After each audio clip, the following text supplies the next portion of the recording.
What's up, Film Jammers? This week we're taking a look at crew. You can't make that breakout indie film all by your lonesome. Now, essential crew might mean different things to different films. If you're doing a bloody horror movie, for example, having a special effects makeup artist is pretty important. But if you're doing a documentary, for example, then you might not want makeup at all. Today, I'm gonna give you an essential crew rundown of what we had on our last feature film. Are you ready to crew up? Or as we say in the business, you ready to crew up? Film. A few people have asked me about what crew we had on our last feature film, Elfette Saves Christmas, which was a low-budget independent movie. We're super proud of the film, and it's been distributed nationally. You can get it at Walmarts and iTunes everywhere. We had about 40 days of shooting on the film.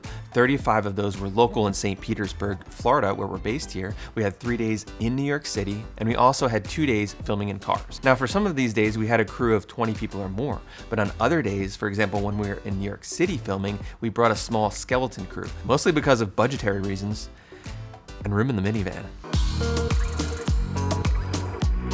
So when we filmed in New York City, we drove from Florida with all the crew and the gear in our car. It all had to fit in there. We knew we needed our cinematographer for sure. We knew we needed a sound tech and someone to hold the lights because, very interesting, if you're in New York City filming, you don't actually need a permit to film if you have someone holding the lights and you don't use light stands. That's for any kind of public places like Central Park or Times Square. Assuming you aren't using any prop weapons or stopping traffic, you don't need a permit. So we had to have our human light stand.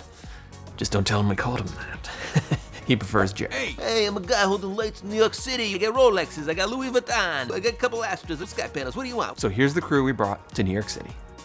Our director, me, and I also acted in one scene. Hey, I'm cheap. Cinematographer, our camera guru. Sound tech, who also doubled as our DIT, or footage downloader, when we were back at our Airbnb. A behind-the-scenes guy who also doubled as our lighting tech, or human tripod. An assistant camera person / actress. We had an actress who doubled as an AC when she wasn't filming her scenes. We also had 3 actors travel up to New York separately who were also helpful in a lot of different ways. So that was our skeleton crew.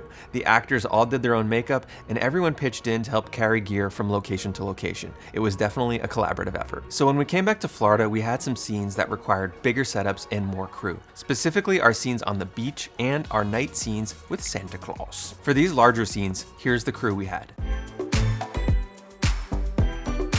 Director, me again. Cinematographer, the camera guy that makes the sweet looks. Assistant camera. This person pulled focus, and a lot of times we were operating handheld or on Steadicam, so we needed to pull focus wirelessly. Our assistant camera person handled that. Second AC. This was important on days where we were operating 2 cameras, and they were also in charge of slating, swapping media cards, and charging batteries. Steadicam operator. We used the Steadicam on about 5 days of shooting, so we had a dedicated operator come in on those days. Gaffer, the person that handles lighting on set. This person is very important if you want your film to look cinematic. A good gaffer will also ensure the equipment is being used safely and the electric is handled properly. Grips, your gaffer needs a team to move all those lights quickly and efficiently. On our larger days, we had 2 to 3 grips. On our smaller shoots, we just had 1. Sound tech, one of the most important roles on a film set, and so many people skimp on this. Always hire a professional sound person with gear. You'll be much happier when you get to editing. On bigger days of shooting where we had lots of people talking, we also had a boom operator. Production designer. We had a number of different sets that needed to be dressed in our movie, and we also had some custom props in the movie. The production designer managed all the art and styling in our film. Props and costumes. Some days we did have a props and costume person on set, but most of the time our props and costume people did their work in pre-production, finding the items that we needed. If we had a bigger budget, we would have had dedicated props and costumes people, but on our film, our production designer often handled props and costumes when on set. Catering. It's so very important to have good food on a low-budget independent film. On bigger days where we had at least 10 crew, we hired a catering company as it made it easier for us instead of losing a crew member to go to a store and pick up food. Makeup. A lot of actors in our film did their own makeup, but Santa Claus needed a prosthetic gray beard, so we had to bring in a special effects makeup person for those days. And on any other days where we had a lot of characters that needed makeup. Production coordinator / first AD. These are definitely two separate positions, but on our film, all of the coordinating really landed on one person's shoulders. Our producers and director did help out as well on the coordinating, but if you have the budget and you're able to fit in a coordinator and a first AD, definitely do it on your film and it'll make things a lot smoother. PAs. We had a number of amazing PAs that worked on LFAT Saves Christmas. They did everything from helping to dress sets, to filming behind the scenes video, to carrying equipment and running for coffee. We tried to have at least 2 PAs on our bigger shooting days. On-set editor.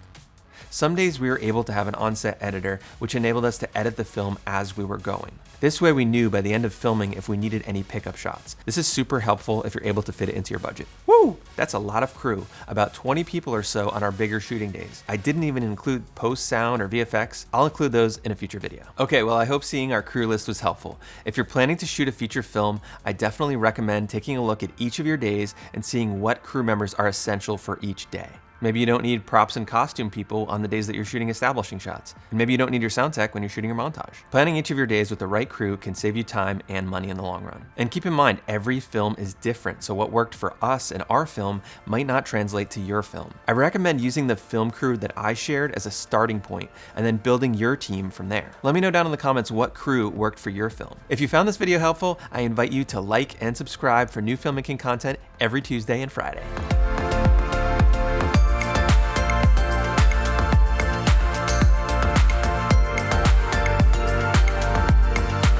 Are you ready to crew up? Sounds like crup. Or as we say in the business, you ready to crup? You ready to crup? Yeah, let's get crupping. You ready to crup? Ready to crup? Let's crup up. Let's crup. You ready to crup? Yeah. Yeah, I am.